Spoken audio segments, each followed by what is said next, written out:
crente, diga amém. Amém, glória a Deus. Estamos felizes nesta noite, quando eu vejo na escala que eu estou escalado no culto de adolescente, sempre me faz voltar à glória do evangelista. Há 15 anos atrás, a gente estava lá em Recife, sentado no banco da União, pedindo uma palavra, que sempre o pastor ali em Recife trabalhava com esses cultos de adolescentes, glória a Deus, e Jesus ele fez muitas promessas. E uma das promessas que ele fez que eu ia ser utilizado na obra. E hoje, quando eu estou escalado nesse estudo de adolescente, eu vejo as promessas de Deus se cumprindo na nossa vida, amém? E também, queridos, eu me lembro também que eu estava iniciando a minha trajetória de pregador. Eu tinha 13 anos, lá tinha mini cruzada jovem. Glória a Deus, e ali eu estava escalado para trazer uma salvação. Eu pedi um versículo ao meu pai, que é obreiro, ele me deu um versículo, eu passei uma semana lendo esse versículo para eu decorar, glória a Deus, e ali o pastor da área me deu a oportunidade, mas disse, antes de o jovem ir me trazer uma saudação, lá vamos ouvir a cantora.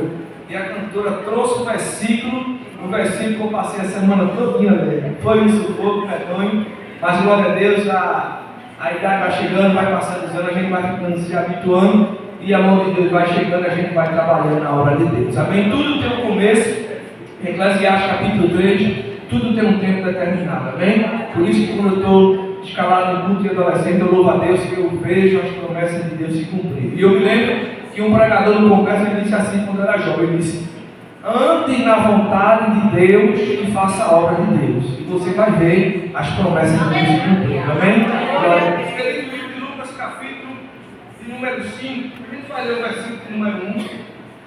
Ao versículo de número 8 para a nossa meditação, que tem por título A Pesca Maravilhosa e os Primeiros Discípulos. Se fosse para a gente colocar um tema nesta mensagem, colocaríamos a escolha de Deus é perfeita. Repita comigo, igreja. A escolha de Deus é perfeita.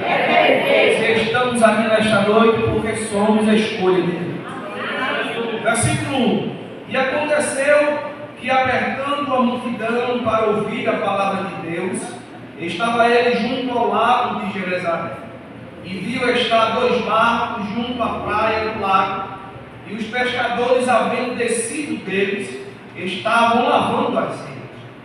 E entrando num dos barcos, que era o de Simão, pediu-lhe que o afastasse um pouco da terra. E assentando-se, ensinava do barco a multidão. E quando acabou de falar, disse a Simão, fazei-te ao varal e lançai as vossas redes para pescar.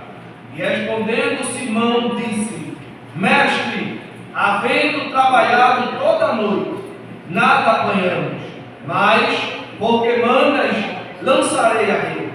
E fazendo assim, colheram uma grande quantidade de peixe, e rompiam-se-lhes a rede. E fizeram um sinal aos companheiros que estavam no outro barco, para que os fossem ajudar. E foram e encheram ambos os barcos, de maneira tal que quase iam a pique. E vendo isso, Simão Pedro prostrou-se aos pés de Jesus, dizendo, Senhor, ausenta-te de mim, porque sou um homem pecador. A igreja pode dizer amém? Amém. Queridos, palavra de Deus conhecida dos irmãos, começando hoje à tarde com o Espírito Santo, pedir que ele trouxesse uma palavra para a igreja, que a gente é só o canal de Deus para a igreja, e orando a Deus, a minha oração foi assim, Jesus, não fale aquilo que a igreja quer ouvir, fale aquilo que a igreja precisa ouvir. Quando Jesus fala o que a igreja precisa ouvir, ele se responsabiliza pela mensagem. E a gente vê, é uma palavra de Deus conhecida dos irmãos, que fala da escolha de Pedro, Tiago e João como um discípulo de Jesus. A gente vê, queridos, principalmente quando a gente entra no Antigo Testamento, a gente vai ver que Deus ele gosta de se comunicar com os seres humanos. Eu provo isso no livro de Gênesis, capítulo número 13 e diante, que Deus, todo finalzinho da tarde, ele se comunicava com Adão. Eu provo isso também no livro de Gênesis, que Deus ele se comunicava com Abraão, dizia, Abraão, tu és o meu amigo. Livro de Êxodo, capítulo número 3, versículo 3 e diante, Bíblia diz que Deus ele se comunicou com Moisés. E disse Moisés: tu vais ser o meu libertador das mãos de Faraó.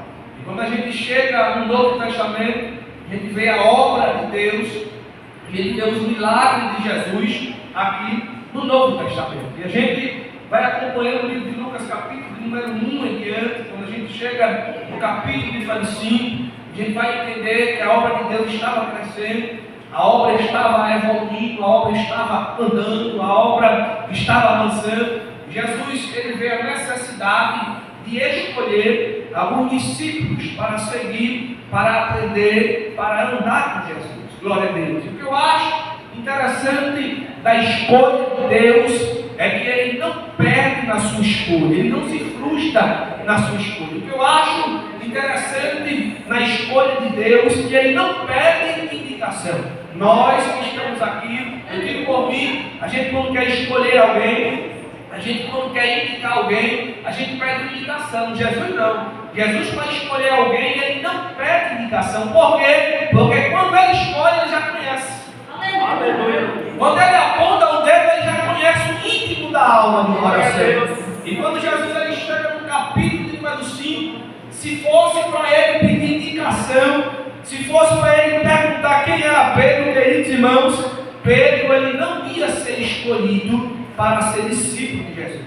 Será que se Jesus fosse perguntar sobre nós para sermos discípulos de Jesus, será que nós estaríamos aqui nesta noite?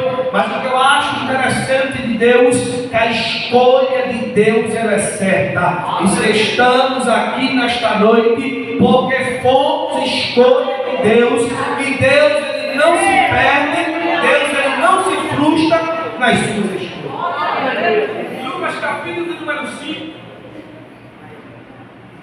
e o versículo número 1. E aconteceu que, apertando a multidão para ouvir a palavra de Deus, a Bíblia diz que Deus, Jesus, ele não tinha formosura, não tinha aparência, Isaías diz, mas quando Jesus abria a boca para falar, tinha as boas novas para dar. E aqui a gente faz uma divisória sobre as classes que seguiam Jesus. Eram 3 classes que seguiam Jesus. A primeira classe que seguia Jesus era a multidão. A multidão só seguia o Senhor por curiosidade, ou seja, sem compromisso.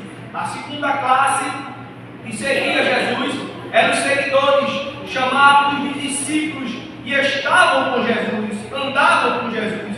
E a terceira classe era a classe dos íntimos. São aqueles que o Senhor revelava os seus grandes segredos. E Pedro foi um dos discípulos íntimos de Jesus. Mas quando a gente vê aqui no livro de Lucas, capítulo número 5, Pedro estava passando por uma pesca frustrante. A Bíblia relata que ele não teve uma noite muito legal. Hoje está muito diferente. Hoje a tecnologia vem avançando e hoje tem muita pesca de esporte. Não é isso? Tem até um ditado aí que diz: está apressado, está ansioso, vai pescar. É isso, mas hoje tem muita pesca de esportes, pesca de lazer, pesca de pago, que você pesca, paga para pescar. Mas aqui no livro de Lucas, capítulo número 5, no tempo de Pedro, não foi uma pesca de esporte, foi uma pesca de sobrevivência. Por quê? Porque Pedro precisava pescar, trabalhar, para trazer o ganha-pão, para trazer o sustento para casa. E aqui no livro de Lucas, capítulo número 5, a Bíblia relata que Pedro, ele vai ao alto mar para pescar, e a Bíblia diz que ele passa toda a noite apanhando. E quando eu entro